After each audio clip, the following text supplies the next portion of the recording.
ओम शांति। ओम शांति। आज की तारीख है 25 मई 2023। साकार महावाक्य।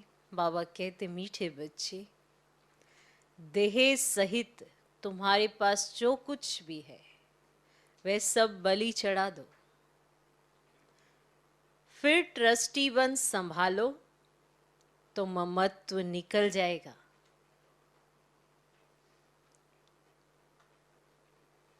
बाबा कहते, मीठे बच्चे, देह सहित तुम्हारे पास जो कुछ भी है वह सब बलि चढ़ा दो, फिर ट्रस्टी बन संभालो तो ममत्व निकल जाएगा।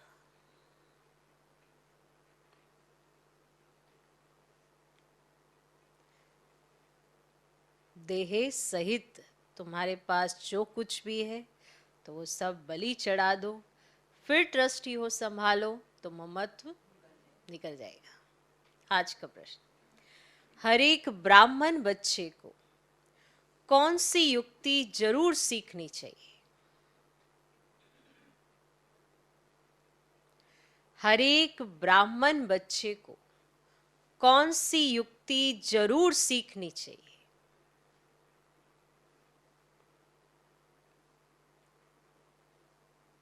उत्तर, सर्विस करने की युक्ति जरूर सीखो।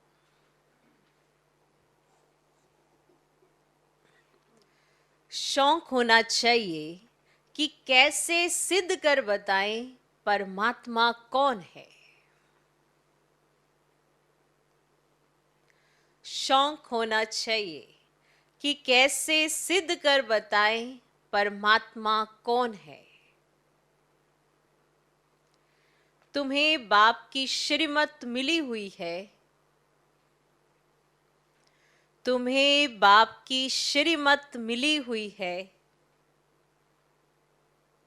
सेंसिबल बन सबको बाप का पैगाम सुनाओ।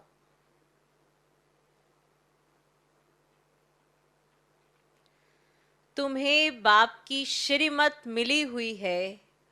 सेंसिबल बन सबको बाप का पैगाम सुनाओ। ऐसे अच्छे अच्छे पर्चे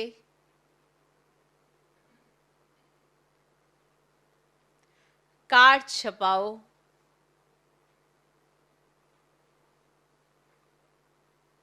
जो मनुष्यों को पता पड़े कि परमात्मा को सर्वव्यापी कहना उनके इंसल्ट करना है। ऐसे अच्छे अच्छे पर्चे कार्ड छपाओ जो मनुष्यों को पता पड़े कि परमात्मा को सर्वव्यापी कहना उनकी इंसल्ट करना है। तुम बच्चे तीर्थ यात्रियों की बहुत सर्विस कर सकते हो।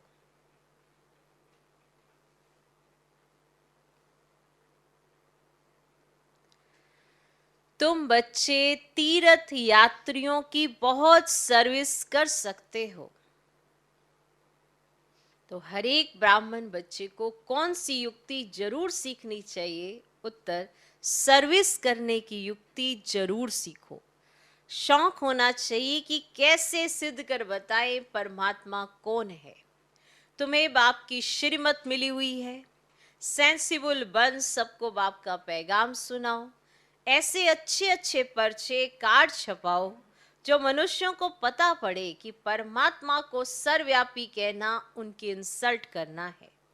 तुम बच्चे तीर्थ यात्रियों की बहुत सर्विस कर सकते हो। आज का गीत है, जिसका साथी है भगवान। ओम शांति। बच्चों ने गीत सुना? बच्चे इसका अर्थ समझते हैं, बाकी जिन्होंने गीत गाया वह इसका अर्थ कुछ भी नहीं समझते। ना उन्हों के साथ भगवान है, ना उन्हों को ये पता है कि भगवान कब आकर अपने बच्चों को स्वर्ग का वर्षा देते हैं। बाप ने ही आकर बच्चों को सम्मुख में अपना परिचय दिया है। वही बाप अब सम्मुख बैठे हैं और तुम सुनते हो। तुम ही तूफानों को समझते हो। वो लोग तो कैलेमिटीज आदि को तूफान समझ लेते हैं कि तूफान बहुत आया था, वो उसी को तूफान समझ लेते हैं। ये तो 5 विकार रूपी माया के तूफान आते हैं। पुरुषार्थ में माया बहुत विघन डालती है, परंतु उसकी परवाह नहीं करनी चाहिए। सिर्फ बाबा को अच्छी रीति याद करने से ही तूफान उड़ जाते हैं। बादशाह का बच्चा होगा, उनको ये निश्चय होगा कि हमारा बाबा बादशाह है, इस बादशाही का मैं मालिक हूं। नशा रहता है। तुम बच्चों में भी कोई कोई को ऐसा पक्का निश्चय है और बाप को अपना बनाया है। अपना बनाना कोई मासी का घर नहीं है। बस मेरा तो एक शिव बाबा, दूसरा ना कोई। बहुत बच्चे इन बातों को समझते नहीं हैं, इसीलिए माया के तूफान हैरान करते हैं और फिर बाप को ही छोड़ देते हैं। दुनिया में भगवान को यथार्थ रीति कोई नहीं जानते। तुम बच्चे असल में शिवालय के रहने वाले थे, अब वैशाल्य है। इस समय मनुष्य बंदर से भी बदतर बन गए। मनुष्य का क्रोध बंदर से भी तीखा है। मनुष्य होते भी ऐसा काम करते हैं, इसीलिए उनको बंदर से भी बदतर कहा जाता है। भारतवासियों का सबसे बड़ा दुश्मन कौन है? जिसने उनको बंदर से भी बदतर बनाया है, ये कोई नहीं जानते। बाप कहते तुम दिल रूपी दर्पण में अपनी शक्ल देखो। तुम पहले क्या थे? अब बाप तुमको लायक बनाते हैं, परंतु जो श्रीमत पर नहीं चलते तो माया उनको नालायक बना देती है। बाप श्रीमत देते हैं, देह सहित जो कुछ भी तुम्हारे पास है वह सब बलि चढ़ो। फिर तुमको ट्रस्टी बना देंगे, तुम्हारा ममत्व मिटा देंगे। तुम अबलाओं के लिए बहुत सहज है। राजस्थान की तरफ राजाओं को अपने बच्चे नहीं होते तो गोद लेते हैं, और गरीब का बालक अगर साहूकार की गोद में जाता है तो कितना खुश होता है कि हम इतनी प्रॉपर्टी के मालिक हैं। बड़े आदमियों के बच्चों को भी बहुत नशा रहता है कि हम करोड़पति के बच्चे हैं। इस ज्ञान का तो उनको पता ही नहीं है। तुम जानते हो कि इस ज्ञान में कितना भारी नशा रहता है? जानते हो?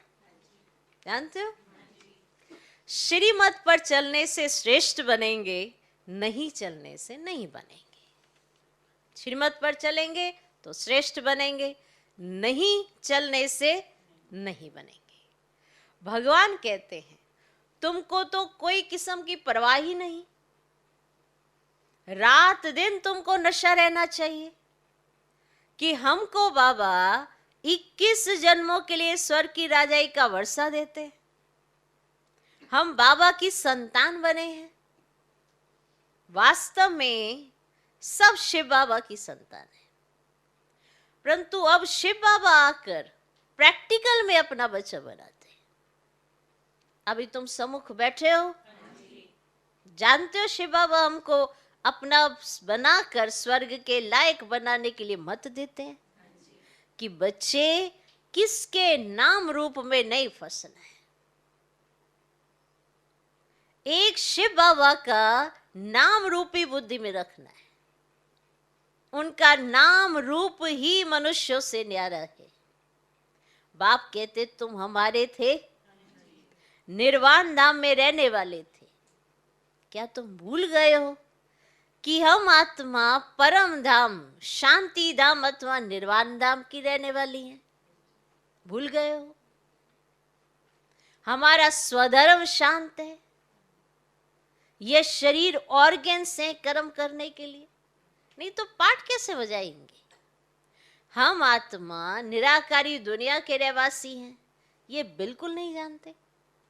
तो ये सब बातें मनुष्य ही जानेंगे, जानवर थोड़े ही जानेंगे।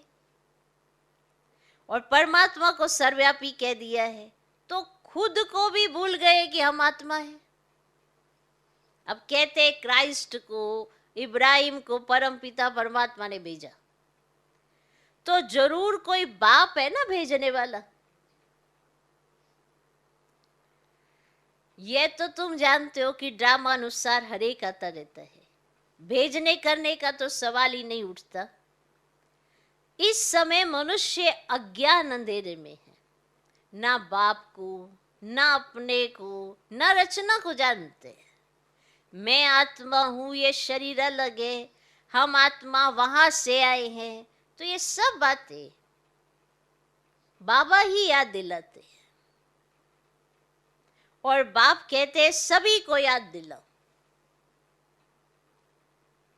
तुम्हारा निमंत्रण बहुत अच्छा छपा हुआ है, शिव का चित्र भी है, ये बाबा, ये लक्ष्मी नारायण है वर्षा, ऐसे लिखा हुआ है। परम पिता परमात्मा से आकर लक्ष्मी नारायण जैसा बनने का वर्षा लो, ऐसा निमंत्रण बनाया है। तुम नर से नारायण बनने के स्टूडेंट हो। वह साहूकार आदि के बच्चे पढ़ते होंगे तो कितना खुश होते होंगे।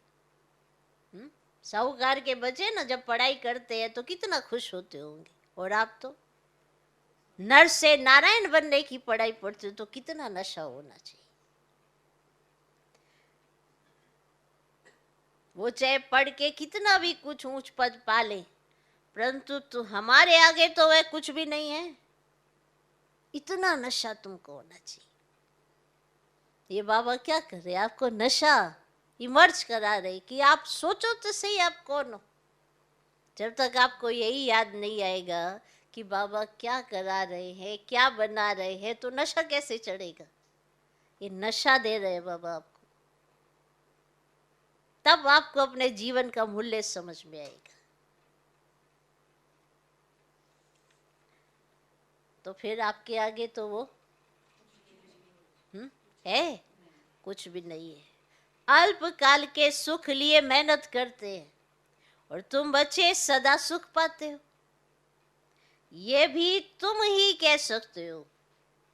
कहाँ भी जाओ हाथ में निमंत्रण पत्र, कहाँ भी जाओ तो हाथ में निमंत्रण पत्र हो।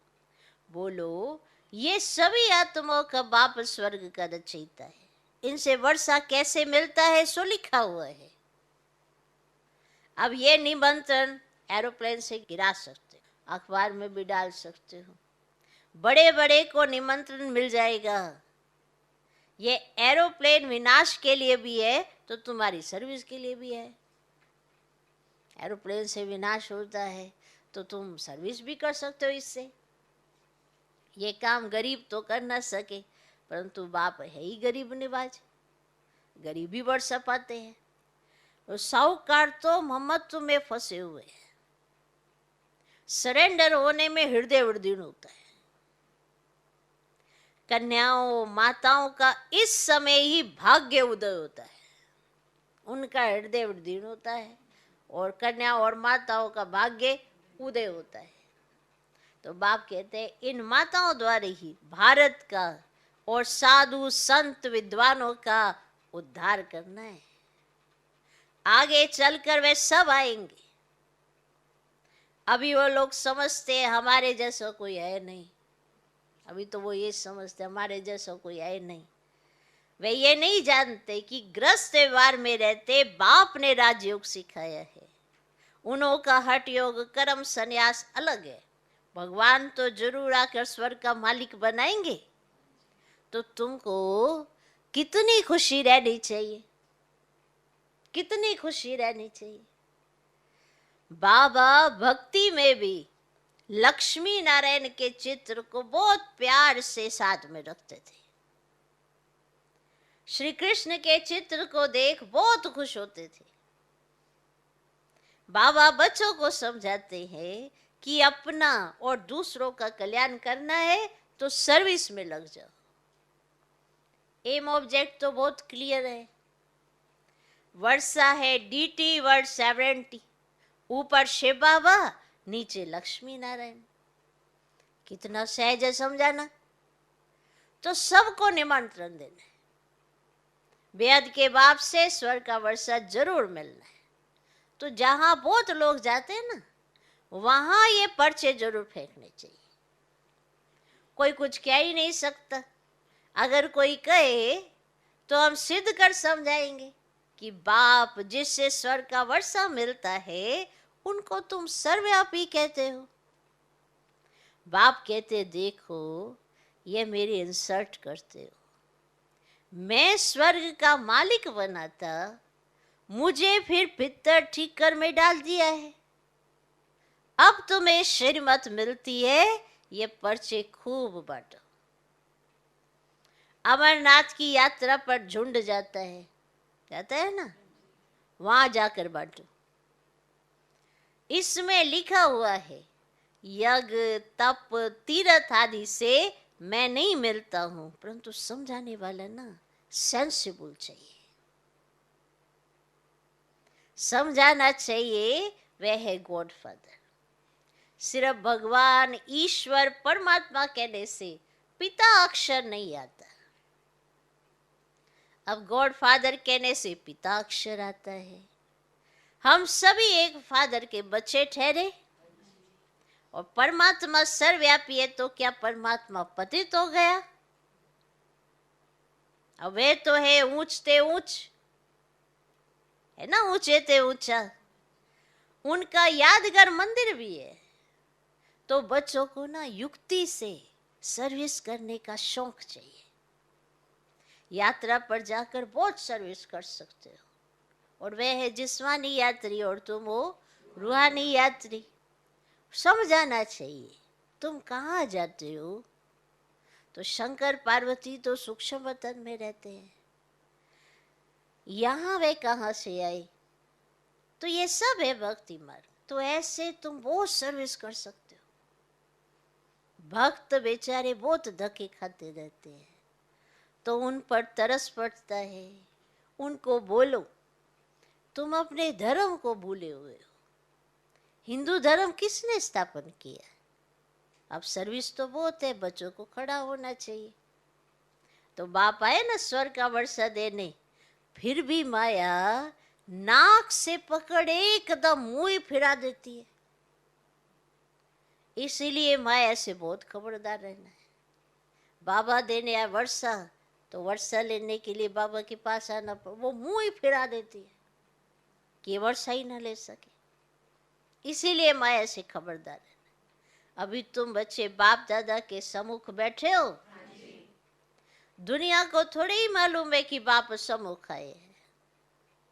सब आत्माओं की ज्योति बुझी हुई है, एकदम तो बुझ नहीं जाती है, थोड़ी लाइट रहती है। फिर बाबा आते हैं, आकर ज्ञान घृत डालते हैं, तो ज्योति फिर जलने लगती है ना। तो जब कोई मरता है तो दीवा जगाते हैं, तो यहाँ योग से आत्मा की ज्योत जगाई जाती है। तो ज्ञान की धारणा करते रहते हैं। और भारत का तो प्राचीन राजयोग मशहूर है। वे निवृत्ति मार्ग वाले तो अनेक प्रकार के हठयोग सिखलाते हैं, फायदा कुछ भी नहीं, और नीचे ही गिरते जाते हैं। तो सिवाय योगेश्वर के कोई योग सिखला ना सके। तो योग सिखलाने वाला है ईश्वर, और वह है निराकार। तो बाप कहते हैं तुमको अब योग सिखला रहा हूं, सिखला रहा हूं। अब तुम्हारा 84 का पाठ पूरा हुआ। कोई के 84 जन्म, और कोई के 60, कोई के 1-2 जन्म भी होते हैं। तुम बच्चों को खूब सर्विस करनी है। भारत ही अविन था, गॉड गॉडेज का राज्य था। तो ये बातें तुम्हारे सिवाय तो कोई समझा न सके। गाली भी तुमको खानी पड़ती है। अब बाबा गाली खाएंगे तो क्या बच्चे नहीं खाएंगे? बाबा गाली खाएंगे तो क्या बच्चे गाली नहीं खाएंगे? सितम सहन करेंगे। तो ये भी ड्रामा में नूंद है, फिर भी ऐसे ही होगा। अभी तुम बच्चों को पारस बुद्धि बनाता हूँ। क्या बनाता हूँ? पारस बुद्धि बनाता हूँ। तो ऐसे बाप को तो बहुत बहुत याद करना चाहिए, जो विश्व का मालिक बनाते हैं और कहते हैं बच्चे जीते रहो। क्या करो? जीते रहो और स्वर्ग का राज्य लो। ऐसे मीठे मीठे बाप को तुम याद नहीं कर सकते हो, नहीं कर सकते हो। अब याद से ही तो विक्रम विनाश होंगे। रहा हुआ पापों का खाता यहाँ चुकता करना है। अगर योग नहीं लगाएंगे तो सजा खानी पड़ेगी। उस समय बाबा साक्षात्कार भी कराते हैं, तुम हमारे बनकर फिर फारकती दे तुम ट्रेटर बन गए, इसलिए तुमको सजा खानी पड़ रही है। हमारे बने, हमको फारकती दे दी और फिर जाकर ट्रेटर बन गए। तुमने शुरुआत में साक्षात्कार भी किया है कि ये सब कुछ होगा। अच्छा, अब मीठे मीठे सिकिल दे सदा सलामत बच्चों को, हाँ? जो फारकती नहीं देते, जो बाप के बने रहते, जो नशे में रहते हैं, सदा सलामत बच्चों को माता पिता का याद, प्यार और गुड मॉर्निंग। और बच्चों को समझना है ना कि हम यह शरीर छोड़ स्वीट होम में जाएंगे, तो अब यहाँ रहने में जरा भी मजा नहीं है। अब हम बाबा के पास जाते हैं, बाबा को याद करना है, वहां से फिर स्वर्ग धाम में जाएंगे। तो यह यात्रा बड़ी वंडरफुल है, इसमें माया बहुत विघ्न डालती है। अच्छा, मीठे मीठे सिकिल दे बच्चों प्रति माता पिता बाप दादा का याद, प्यार और गुड मॉर्निंग। रूहानी बाप की रूहानी बच्चों को नमस्ते। हम रूहानी बच्चों की भी रूहानी बाप को नमस्ते नमस्ते नमस्ते। Good morning good morning good morning. धारणा के लिए मुख्य सर, पहला पॉइंट, एक शिव बाबा का नाम रूप बुद्धि में रखना है।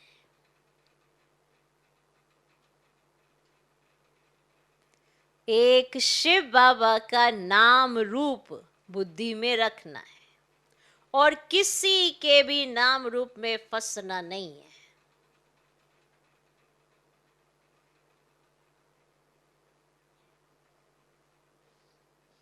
और किसी के भी नाम रूप में फंसना नहीं है। एक शिव बाबा का नाम रूप बुद्धि में रखना है और किसी के भी नाम रूप में फंसना नहीं है। याद रहेगा। दूसरा पॉइंट, माया के तूफानों की परवाह नहीं करनी है। माया के तूफानों की परवाह नहीं करनी है। मेरा तो एक शिव बाबा, दूसरा न कोई। मेरा तो एक शिव बाबा, दूसरा न कोई। इस विधि से तूफान हटा देने,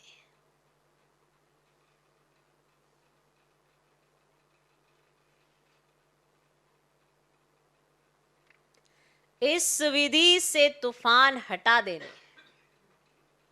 ठीक, माया के तूफानों की परवाह नहीं करनी है। मेरा तो एक शिव बाबा, दूसरा न कोई।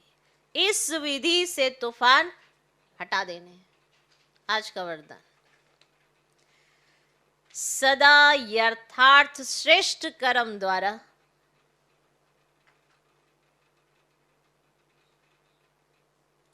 सदा यथार्थ श्रेष्ठ कर्म द्वारा सफलता का फल प्राप्त करने वाले ज्ञानी योगी तू आत्मा भव।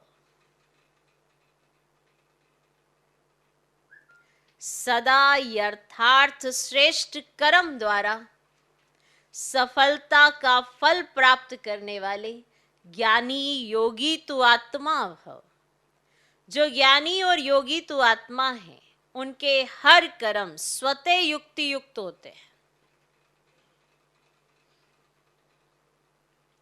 युक्ति युक्त अर्थात सदा यथार्थ श्रेष्ठ कर्म। कोई भी कर्म रूपी बीज फल के सिवाय नहीं होता, मालूम है नहीं? कोई भी कर्म रूपी बीज फल के सिवाय नहीं होता। जो युक्ति युक्त होगा वह जिस समय जो संकल्प वाणी व कर्म चाहे वह कर सकेगा। उनके संकल्प भी युक्ति युक्त होंगे। ऐसे नहीं ये करना नहीं चाहता था हो गया, सोचना नहीं चाहिए था सोच लिया। राजयुक्त योग युक्त की निशानी है युक्ति युक्त। यानी कि जो आया सोच लिया, जो आया बोल दिया, जो आया कर लिया, ऐसा नहीं, युक्ति युक्त। क्योंकि वो ज्ञानी तो आत्मा है, योगी तो आत्मा है, तो उसके कर्म भी युक्ति युक्त होते हैं। यानी कि जो आया सो कर लिया, जो आया सोच लिया, ऐसा नहीं। आज का स्लोगन, जिनकी दिल बड़ी है उनके भंडारे सदा भरपूर रहते हैं। बड़ी दिल माना दातापन का भाव है उसके अंदर, चाहे वो किसी भी बात में हो, चाहे खिलाने पिलाने में तो जर्नल सी बात में आ जाती है ना, वैसे मान सम्मान में, दूसरे की वैल्यू में, रिगार्ड देने में, इसमें बड़ी दिल। तो ये कब होती है? जब गुण और शक्तियाँ आपके पास होती है, तो इससे भंडारा आपका भरपूर होता है। बाकी भंडारा तो शिव बाबा का भंडारा होगा तो भरपूर रहेगा, इसके लिए भी बड़ी दिल चाहिए, देना आना चाहिए। तो जिनकी दिल बड़ी है उनके भंडारे सदा भरपूर रहते हैं, वो खाली नहीं हो सकते हैं क्योंकि उनकी दिल बड़ी है। तो कोई ना कोई कारण, कुछ ना कुछ वैसा बन जाता है कि उनके भंडारे कभी खाली नहीं हो सकते हैं। ये वरदान है, जिसको देना आता है तो भगवान उसको देता ही जाता है। जिसको देना आ गया भगवान उसको देता जाता है, इसीलिए उसके भंडारे भरपूर है। तो अगर आप दूसरों को मान सम्मान रिगार्ड ये भी देते हैं तो भी भगवान आपको और बढ़कर देता जाता है। तो इसलिए कहा जिसकी दिल बड़ी होती है उसके भंडारे सदा भरपूर रहते हैं। ओम शांति।